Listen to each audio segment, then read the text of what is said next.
Hey YouTube, and welcome back to our first YouTube exclusive since returning from the Boston Major. If you guys didn't know, there was an RLCS Major that happened recently in Boston this last weekend, and I did attend, so I actually saw some of you guys there. It was a big treat to be able to see you guys, and I'm glad to anybody who came up to say something to me. And if you ever see me at a future event, please do. That being said, I did pick up a slight cold in case you guys might notice that in my voice. But I wanted to make a video today on a topic that you guys probably know that I am maybe the expert on. You know, I have looked at a lot of games of these players that we're about to watch, and specifically a couple that I want to highlight that I don't think get the spotlight like they should, and I think this major is going to help correct that. Now, that was a crazy save by the POV that we're watching, and those of you that know Rule 1 probably already know. We are watching kiileerrz. We are watching the twin brother of Rawas, a team member of Rule 1. And I'm specifically talking about kiileerrz for the most part, but also Mawson, the third teammate for Rule 1, because Rule 1 was the Middle East representative at the Major, and they had a great performance. A performance that people who probably watch my channel very closely, so I know I'm preaching to the choir here with you guys, knew that they could do. You know, a lot of people were saying that Rule 1 was coming in as the underdog, and a lot of these matchups that I really felt they were not the underdog. I think the only match that the matches that they lost were I mean, that was really easy for me to say in retrospect, right? I guess it seems like I'm looking a little bit smug, but I truly do think that before the Major, the matches that I would have said that Rule 1 are the underdogs are the ones they lost. They lost to BDS, which was an early pickup that they got after their first win. And BDS is looking really solid out of EU, one of the best teams, and I could have seen BDS winning the event. So yeah, I felt that Rule 1 might have had a tough time against BDS, and then the next loss that they got, they ended up playing Vitality. And so yeah, I think Vitality was going to be too tough for them, but honestly, I think they were either evenly matched or maybe even the favorites against these matchups that a lot of the analysts thought that Rule 1 was the underdog. Now, that right there was one of the monster saves that Mawson made. Mawson in general just stepped up to this event really huge. And one of the reasons why I wanted to talk about kiileerrz and Mawson specifically is because you may have seen different content creators. You know, the big ones are Johnny and his crew that run the top 25 player list before the majors, and you'll notice that Rawas is on almost everybody's list. Almost everybody's list Rawas was on. CJ actually didn't have anybody from Rule 1 on, which I thought was ridiculous. I think he's learned his lesson now, but everybody else didn't learn their lesson either. Everybody else but Johnny, which is that nobody had kiileerrz. Nobody had kiileerrz. Now, those of you who have watched on Rule 1's channel, we actually haven't talked about it too much, I don't think, here on the YouTube, just because the YouTube does focus mainly on 1v1, which is, I think, the reason why Rawas has such a bigger, you know, following or level of hype surrounding him as opposed to his twin brother kiileerrz. But those of you who watch the threes matches on the Rule 1 GG channel alongside me know that this has been a duo that, as far as, you know, the domination from Rule 1 in the MENA region, it has been mostly, you know, a two-headed attack with kiileerrz and Rawas, and Mawson doing a great job of just filling the space everywhere. Specifically, Rawas, incredibly defensive, kiileerrz, very offensive. You know, one of the teams that has one of the more clear divisions between players, I would say. But everybody stepped up and did everything. That's kind of what I want to talk about here in the Boston Major. Even though Mawson's normally that second man and kiileerrz is normally upfield, Rawas normally back, I'd say other than Rawas staying back like he normally does, we saw a lot of kiileerrz and Mawson around everywhere. And the second game that we're going to watch, I think, gives the biggest example of that. Right now, Rawas and kiileerrz are looking for their best shot at the Twinnergy. We so desperately wanted the Twinnergy, and even though they didn't quite hit it, you know, technically kiileerrz is the only one to hit the ball after it hits the post, so we'll consider it the best Twinnergy that happened over the weekend. But I wanted to talk about how I think that all of these players, or all of these casters and analysts who made lists going back, would have kiileerrz and Mawson in them. I'd be surprised to see anybody not including all three of them, as they did get a top 4 finish. Very impressive. And I think it was a pretty well-rounded attack from almost all of them. If you guys didn't know, Rawas does end up winning the defensive MVP for the entire tournament, and kiileerrz was up there as one of the options for offensive MVP, but ultimately that went to Zen, which is understandable because Zen had one of the craziest events that you could ever have or ever hope for, and it's just the craziest splits that you could ever hope for. So this first game, like I said, is an example of, one, how well Mawson played. You know, I've been kind of introducing the video over the top of it, but Mawson during this game has already had, I believe, a couple incredible saves. One might be coming late here to keep it tied, but they might have already happened. And kiileerrz showing his offense, because both of the goals scored by Rule 1 in this one did come from kiileerrz, and that's just the way it works out. You know, not just online, but also when they were playing at LAN, he just seems to be the one to get the finishes for the team. But he's going to slap this one down and give themselves the win. This is one of the first games on LAN against Complexity.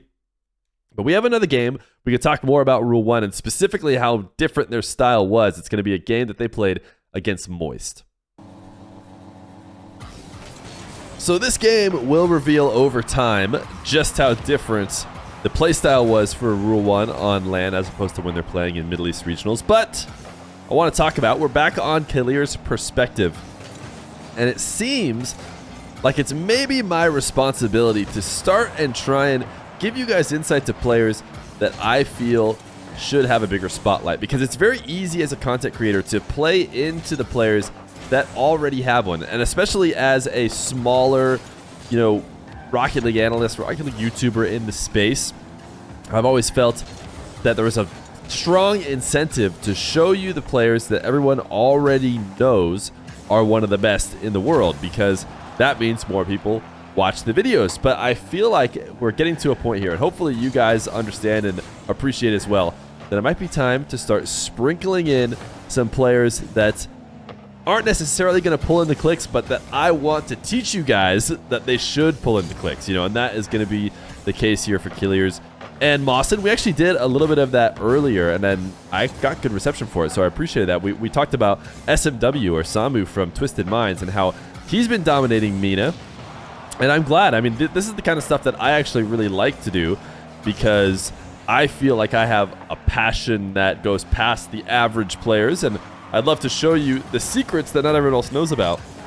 But, you know, there is just a balance between making sure that I can get closer to doing YouTube as a job, and as well as showing you guys these cool sneak peeks. So anyways, I'd love to hear you guys' opinion about that, because you guys are basically alongside the journey with me here on the channel. But anyways, we continue to talk about the play style that Rule 1 had to play against top players, or had to play. They decided to play, maybe it just became natural after, you know, they realized what was working for them. But they played a incredibly defensive style, which, because maybe the majority of games they're heavily favored in, when we watch them in Mina, it just feels like they're a bit of a more offensive team. But I was surprised at just how turtled up they basically were, and how effective they were. Normally these teams that turtle up like that have a really hard time, especially in the new era of Rocket League. You cannot keep the offense of Europe out by any means. Rule 1 proved that you can. A spectacular save from Rawas keeps Rule 1 in this one at 0-0. And specifically, we're going to take a look. We'll take a check right now of how the shots are at. Sorry, like I said, a bit of a cold.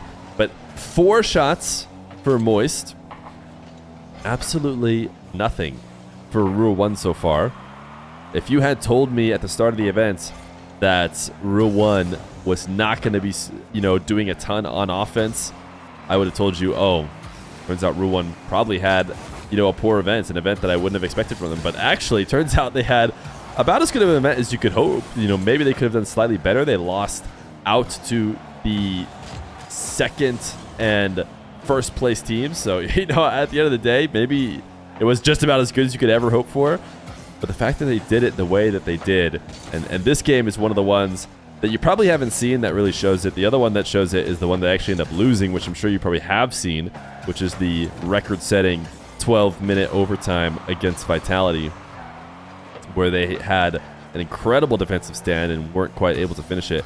But this is when it actually works out well, and you'll get to see after the many more minutes that these Rule 1 players have to continue to lock down, because they still haven't gotten the shot on net. And I think a lot of it has to do with the way that Rawas likes to play and with the way that I think some of, both mossin and kiileerrz adjusted, is Rawas, we know in tight games, like especially when he would play against the Falcons in Mina, would start to play ultra safe and would almost put it on himself to control the game and make sure that nothing ever gets past and nothing ever gets out of hand.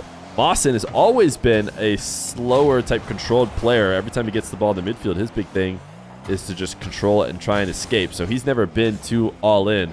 It's been kiileerrz who probably made one of the bigger adjustments as well in terms of not just looking to farm everything upfield, but doing a good job of coming back and participating in defense as well to make sure that they never get beat. And a lot of that just has to do with the offenses they had to go against. Rawas had maybe one of the better chances right there to make something happen for kiileerrz, but the EU defense is strong and is not going to let them through. So it is going to be regulation with no shots.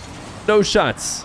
It is 8 shots for Moist, and we have seen some absolutely great shots so far. I mean, it has taken definitely a lot more miracle saves than it has the other way. I mean, technically there's been no saves because there's been no shots, but I'm talking just about interceptions and, opportunities. We've seen at least a couple for Rule 1, and it has been fairly straightforward for Moist to stop them, and that cannot be said about Rule 1. And honestly, that's why I picked this one, because this is just representative of the whole event. Rule 1 did this kind of madness in every series and somehow made it work. I think Rule 1 filmed a little bit of, the reactions we had live to the game, so I'll be excited for you guys to see those, because all of them were stressful, every single one. I think Rule 1 ended up playing about 50% of their games overtime, just a little bit under. I would have bet, honestly, that there was over 50%. That's how it felt, which is absurd to me. I mean, I think teams aren't normally anywhere near that, but it was 46% of all games went to overtime, I think, for Rule 1, which is just unbelievable. Very tense event, but ultimately a good event, so can't feel too bad about it. As Cash tries to rip a musty. You see kiileerrz spending a lot more time as that last back than he ever really does, and even right now just kind of camping in net as, you have the pressures of LAN and you have the pressures of just the heightened, stakes of a tournament like this that lead to even kiileerrz being willing to turn it up a little bit, but it is still his offense. There's a reason why he was offensive MVP nominee. Zen did win both that and overall MVP. But that's because of reasons like this. A nice pinch, which I'm not sure if it registers as a shot for him at all or not. I think it doesn't as this game goes on. Joyo going to send one to the backboard. kiileerrz finally getting a bit aggressive. I think he was trying to jump for Joyo's hit forward and only recognized that Joyo was going backwards late, but he decided to dive anyways. This time he gets Joyo to lose his dribble so that mossin can get the save and try to go for some Twittergy, but just not quite there. And that's just been the story. Those counterattacks that maybe worked in Mina are just not quite working against a bit faster defense. Nice wall dash 50. It is moments like these that kiileerrz does most of his work, and that what makes him an X factor is his ability to, get one additional touch, or his ability to go solo and get air dribble bumps that can result in goals to end the game, because it is 2 shots for Rule 1, both of which were kiileerrz and one of which was the game winner, and it was just defense the rest of the way. What is that? 9 saves. 9 saves. 1 save for Cash on one of kiileerrz's shots, and then the next one was an air dribble bump on Juicy that Rawas probably helped with a little bit as well, just by turning in field. Juicy had to jump early, although he might have been trying to just do that anyways. But my goodness, a great performance from kiileerrz and mossin. Rawas held it down like he normally does, and he played well. Don't get me wrong. I'm not trying to, say that everybody's wrong about how good Rawas plays, but I think kiileerrz and mossin, because they maybe don't have that one's highlight that Rawas does, maybe not getting the love that they should. And I just wanted to give them a little bit of love today.